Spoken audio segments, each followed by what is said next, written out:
Dice tutto, si scrive Napoli, si legge Civiltà. Il Verona è privo degli infortunati Iachini e Volpecina e di Elchier, Di Gennaro, Pacione e Gasperini, squalificati. Il regista è Galia, la punta unica è Verza.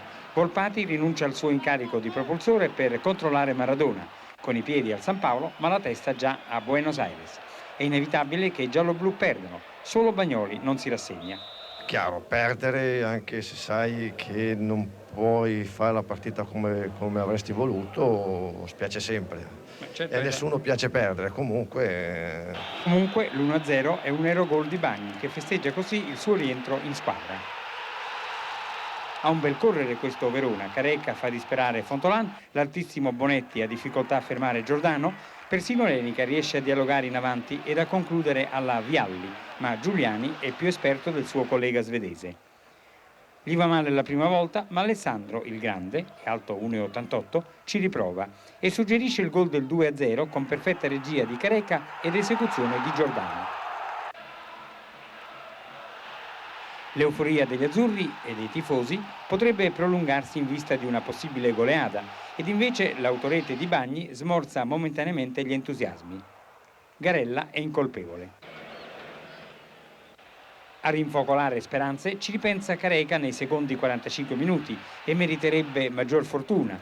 L'azione del Verona è sempre più evanescente ed allora il Napoli, anche senza strafare, arriva al 3-1. La firma è di Maradona che dice così buon Natale a tutti. Il conto alla rovescia continua. Si era partiti dai 1996 gol segnati dal 1927 ad oggi, si è arrivati a -1, ma è un gol che stenta ad arrivare nonostante il prodigarsi di De Napoli, di Maradona e di Careca. Ci prova anche Giordano, ma decisamente per questo gol numero 2000 il parto è problematico. Tanto problematico che neppure il genio Maradona riesce a battere dal dischetto degli 11 metri Giuliani. Allora prende coraggio il Verona e si illude di aver accorciato le distanze quando Bertold va a segnare in evidente fuorigioco non visto dal modestissimo Pairetto di Torino.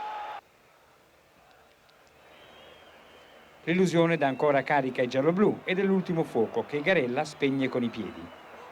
Nessuno abbandona le tribune. Potrebbe essere questa la 2000esima rete, ma Soldà la evita così.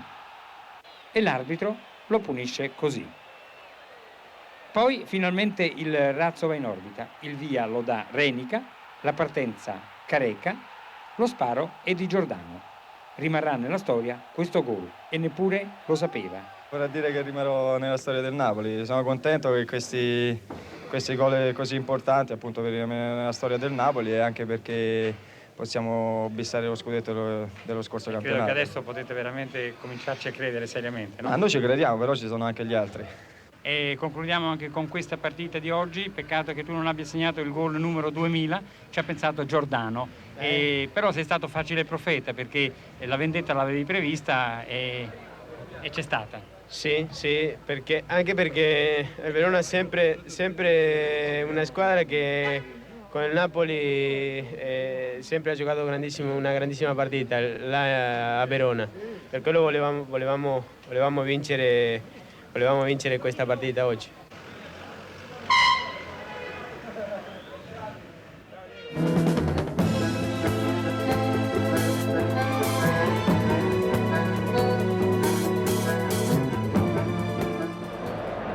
Il Napoli, che cerca un riscatto dopo il 4-1 subito dal Milan a San Siro, si rifà contro la Fiorentina di Eriksson con una prodezza di Giordano, che al terzo minuto finalizza una subdola punizione di Maradona. Gli azzurri, che hanno evidentemente smaltito le scorie delle libagioni natalizie, dominano a centrocampo e approfittano ancora dei balbettini della difesa viola. Giordano ruba palla ad Onorati e si invola. Landucci ci mette una pezza, ma Careca è spietato nello sfruttare la sua respinta.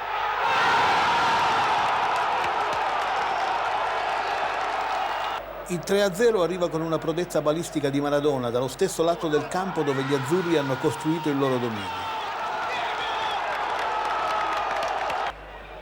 Nella ripresa il Napoli, conscio che il Milan sta vincendo a Torino con la Juventus, decide di archiviare l'incontro con la Fiorentina di Diaz e Baggio, in ombra per tutta la partita, con una trama sempre di Careca e Maradona che Giordano trasforma nel gol del 4-0.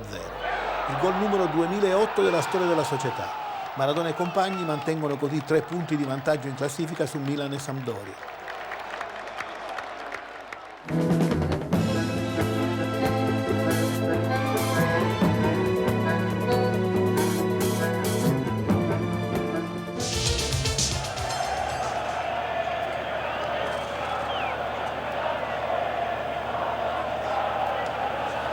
Permesso?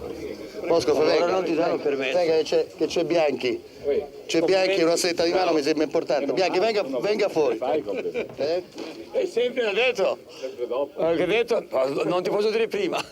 Ma tutti questi scontri verbali alla vigilia faceva parte del gioco oppure cosa c'è di vero? Guarda, queste battute erano improvvisate. Sì. E io ero l'unico allenatore che ha detto ogni squadra durante il campionato può avere una giornata storta quando Napoli ha perso 2-1. Un allenatore che parla sempre più grande e bello rinforzo fatto Napoli, di sempre. Però normalmente io devo difendere anche i miei campioni, i miei giocatori. Senti, oggi ha vinto il Napoli invece, 1-0, un gol di Maradona. Sì, va bene, complimenti a Napoli, però io penso Sampdoria non meritava sconfitta, perché abbiamo giocato bene, coraggio, abbiamo sbagliato un po' di più palle gol, però loro hanno avuto anche un po' di fortuna e hanno segnato bel gol. Vogliamo fare una domanda a Bianchi? Una domanda così come tecnico, che cosa dovrebbe domandargli? Io posso dare solo complimenti e non devo domandare a lui perché lui continua col suo cammino. Ah, ho capito. Allora Bianchi, ha sentito, fa parte del gioco questo scontro verbale alla vigilia, tutto sommato ha avuto i complimenti di Bosco, credo che sia la vittoria più bella.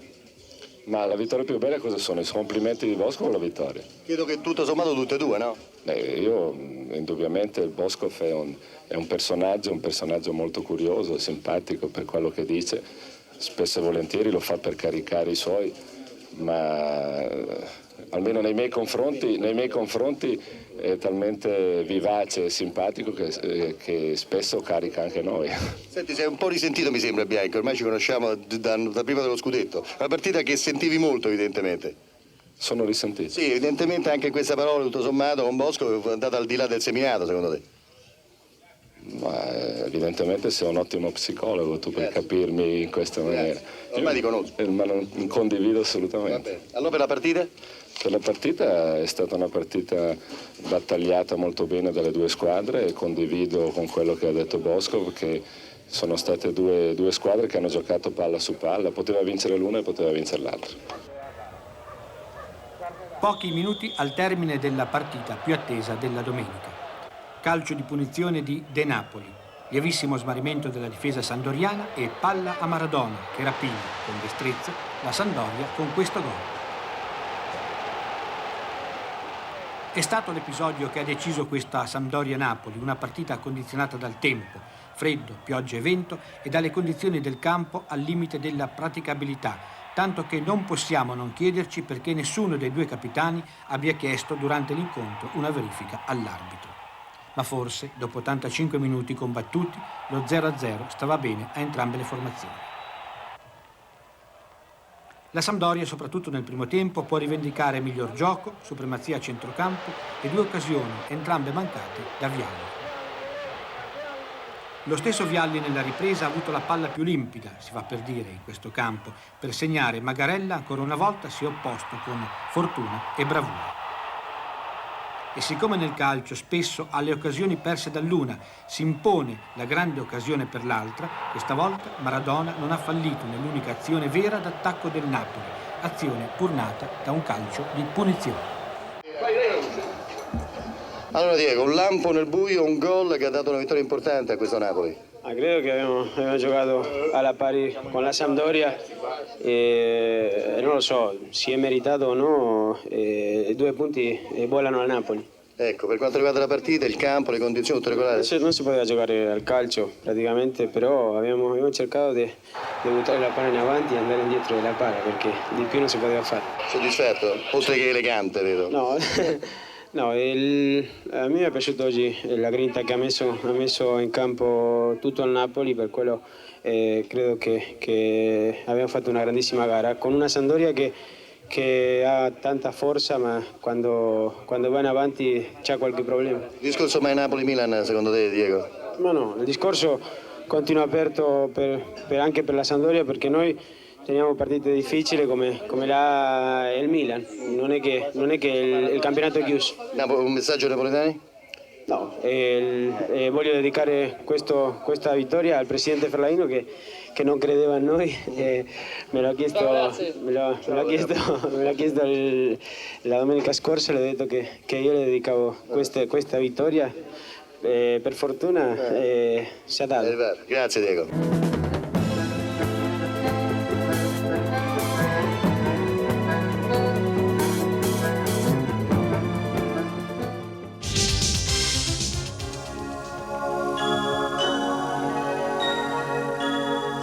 Son venuto da lontano, qui è casa mia.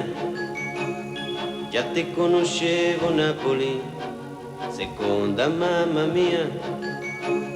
Grazie di chiamarmi figlio, adesso che ti sto vicino. Grazie per tutto il bene che mi vuoi.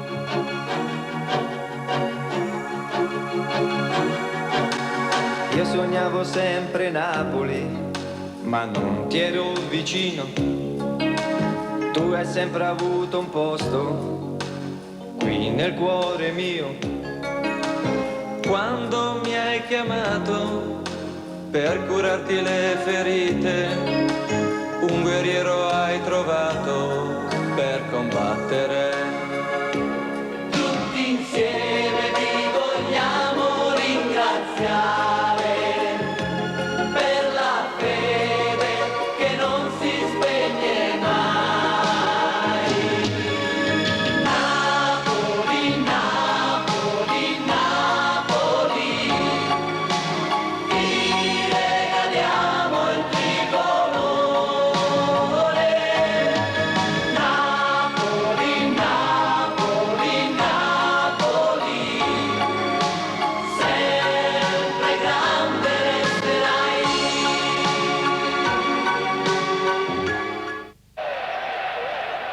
Meglio tardi che mai. Per farli cantare come solisti o in coro, il maestro Campassi ha impiegato un anno.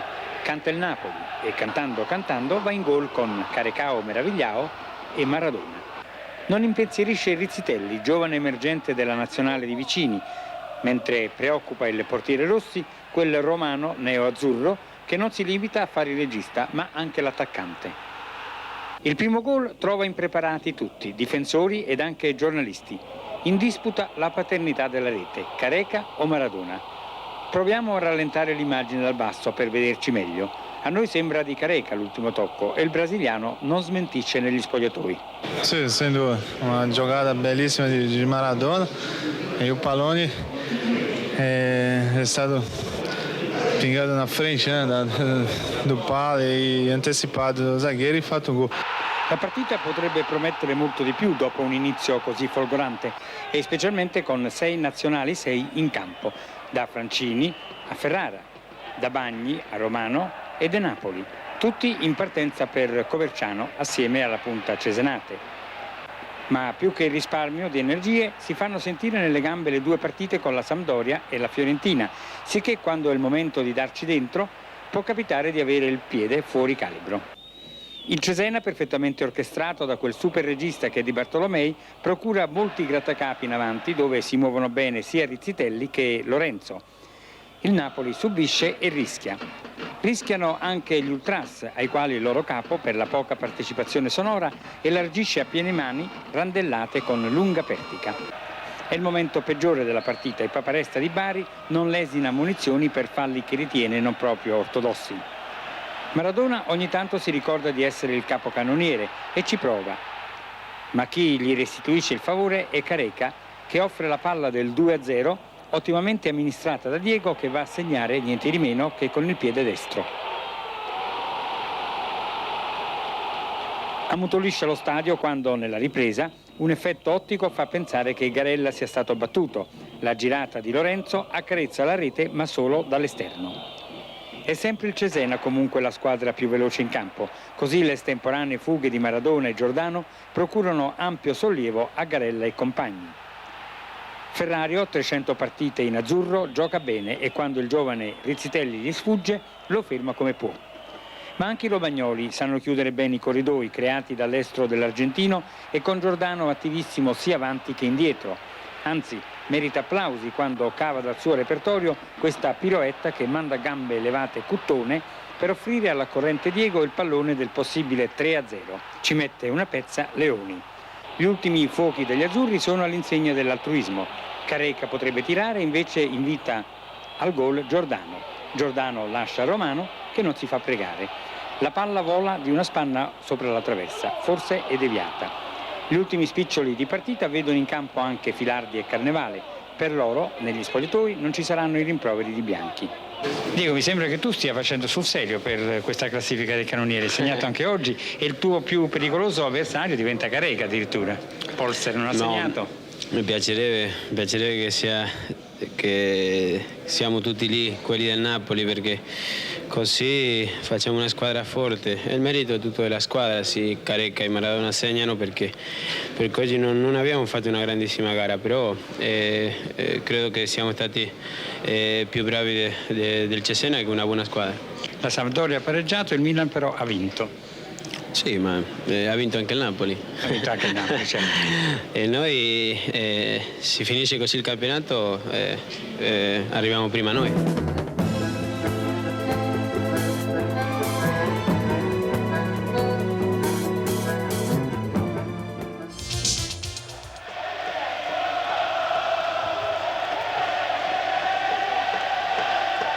Casagrande, avete eliminato il Milan, potete fare uno scherzo anche al Napoli?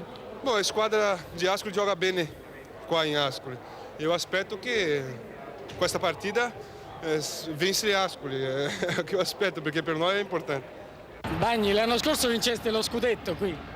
Beh, l'avevamo già sulle maglie praticamente, era l'ultima giornata, comunque fu la consacrazione, una buona partita. Quest'oggi giocheremo entrambi come sempre per vincere la partita, difficile per entrambi.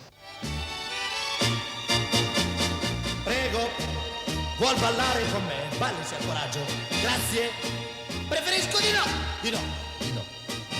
Non ballo il tango col casché. Perciò. Grazie. Prego, grazie, scusi, tornerò. Chi aveva preparato i dolcetti, il rosolio e l'orchestra Serenade, credendo che si sarebbe ripetuta la festa in famiglia dell'anno scorso, scudetto del Napoli, salvezza dell'Ascoli con un solo pareggio, è rimasto a bocca asciutta. Esattamente come coloro che si aspettano immagini dall'alto. Nonostante i fratelli Maradona, i compari brasiliani Careca e Casagrande, nonché gli ottimi rapporti fra Rozzi e Ferlaino, non ci sono stati né mazurche, né tanghi, né samba. Si è giocato veramente, non sono mancati i colpi proibiti ed il Napoli ha dimostrato di che pasta è fatto. Anche se l'inizio non è stato certamente dei migliori, con quell'Ascoli pericolosamente proteso alla ricerca di un gol che è arrivato prestissimo ad opera di Casagrande, che forse ha un po' illuso i marchigiani. La spinta che i bianconeri hanno tratto dalle incursioni di Agostini, Dell'Olio e Carannante ha fornito parecchie palle giocabili a Casagrande, ma il Napoli, dopo il gol, ha trovato questo rigore per l'intervento di Agabitini su Bagni, un rigore che i bianconeri hanno molto contestato, ritenendo l'intervento fuori area. Maradona non è tipo da fallire le occasioni importanti.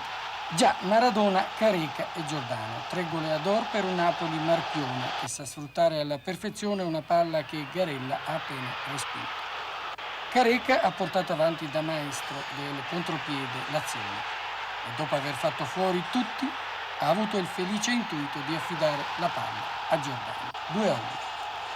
Mentre Ferrara ingaggia un duello agonisticamente assai interessante con Casagrande, si può dire che il giovane Ascoli si affloscia. Una palla rapinata da Francini all'ingenua difesa bianconera dà l'opportunità all'ottimo Careca di segnare il meritato gol del 3-1. La partita è chiusa quanto a punteggio, ma l'Ascoli ha grande orgoglio e fa vedere adesso le cose migliori, costringendo Garella a fare i salti mortali. E il suo mestiere è quello dell'acrobata, del resto. Il Napoli porta a casa una vittoria che taglia corto sulle sue intenzioni di fare il bis dello scudetto. Ma detto fra noi, cosa mai venne in mente a Shakespeare di scrivere che non c'è nulla di più fragile di una testa coronata? La testa di Maradona è più che mai solida. Sentiamolo. Diego, il Milan ha pareggiato, un altro punto per il Napoli. Sì, noi sapevamo che non poteva andare al stesso passo nostro, perché la Fiorentina doveva almeno pareggiare, stava in crisi veramente la Fiorentina. Una grande partita del Napoli dopo un inizio un po' così. Sì, ci ha sorpreso un pochettino l'Ascoli, perché ha fatto un pressing incredibile, il campo non ci lasciava prendere la palla, per quello loro giocavano in anticipo e hanno fatto un bel gol. Se lo sente in tasca questo secondo scudetto? No, ancora no. Non possiamo dire lo scudetto, però oggi oggi un altro punto è difficile raggiungere il Napoli. Quanti punti di vantaggio ritiene che siano necessari per dire abbiamo vinto? Io voglio finire nell'ultima giornata con 3 punti. Castagnier, 4 rigori in 3 partite ha subito l'Ascoli, siete cattivissimi. No, è che purtroppo per nostra sfortuna gli arbitri hanno visto, diciamo, in maniera diversa forse da come l'abbiamo vista noi Lei si è arrabbiato un po'.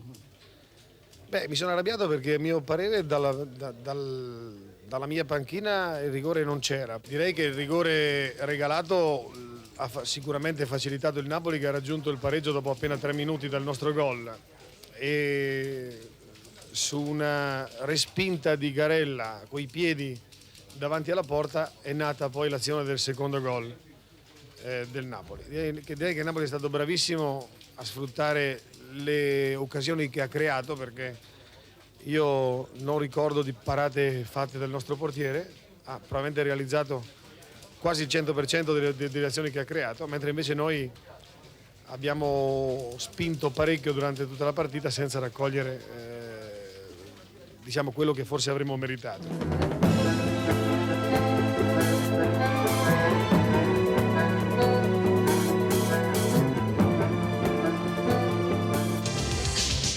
Auguri e fate il vostro dovere anche domenica prossima. Questo augurio di Anconetani a Fellaino che scappa. E a Fellaino, per esempio, lei che proporrebbe come giocatore in cambio di un giocatore del Napoli? Quale scambio farebbe? Guardi che in questo momento le trattative sono proibite e io mi attengo sempre alle regole. Pace fatta tra i due presidenti. Regola i conti anche Renica, la cui testa vale 4 punti. Non alludiamo certamente a quelli di sutura rimediati a Pisa, ma ai 2 ottenuti a tavolino all'andata e i 2 conquistati oggi grazie alla sua deviazione su invito di Maradona.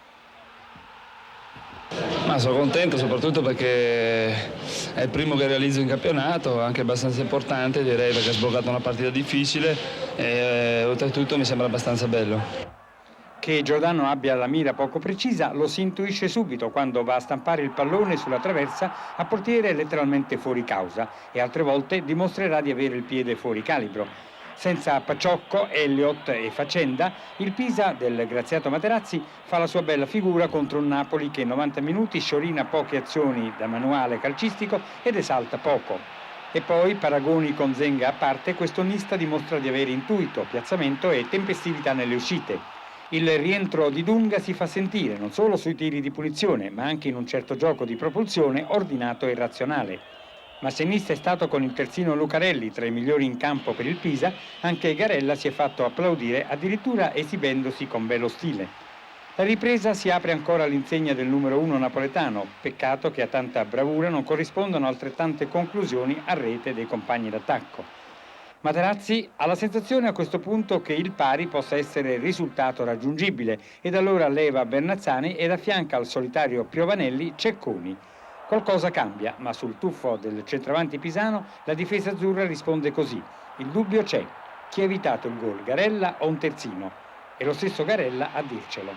Io poi ha carambolata sulla schiena di qualcuno di noi e siamo riusciti a liberare. Il Napoli insiste, Giordano pure, naturalmente nello sbagliare la mira. Allora ci provano un po' tutti gli altri, da Careca a Romano e sì, anche Maradona. Nista questi tiri di Maradona non li aveva ancora visti in diretta ed allora se lo guarda dalla sua incomoda posizione tra i pali, praticamente fermo.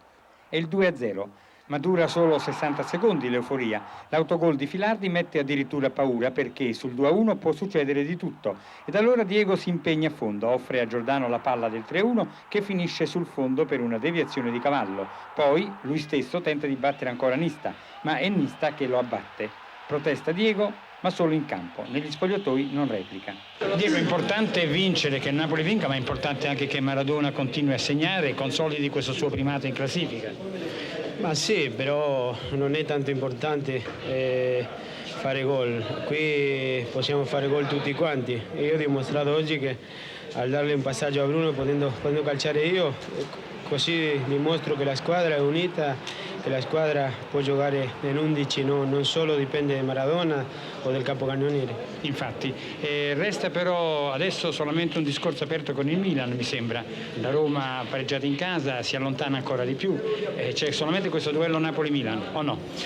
Ma sì, però noi continuiamo a giocare, a fare punti, a essere primo in classifica, per quello il Milan deve stare attento di non perdere domenica perché possiamo allungare il passo noi.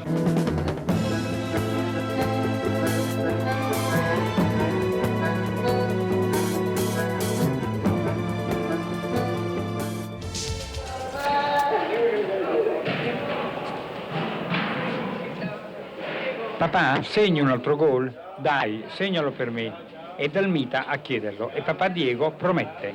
Del resto è l'ultimo primato che gli manca, un gol all'Avellino, nel derby. Lo scudetto con 11 giornate di anticipo forse lo consegnano proprio loro, gli odiati cugini.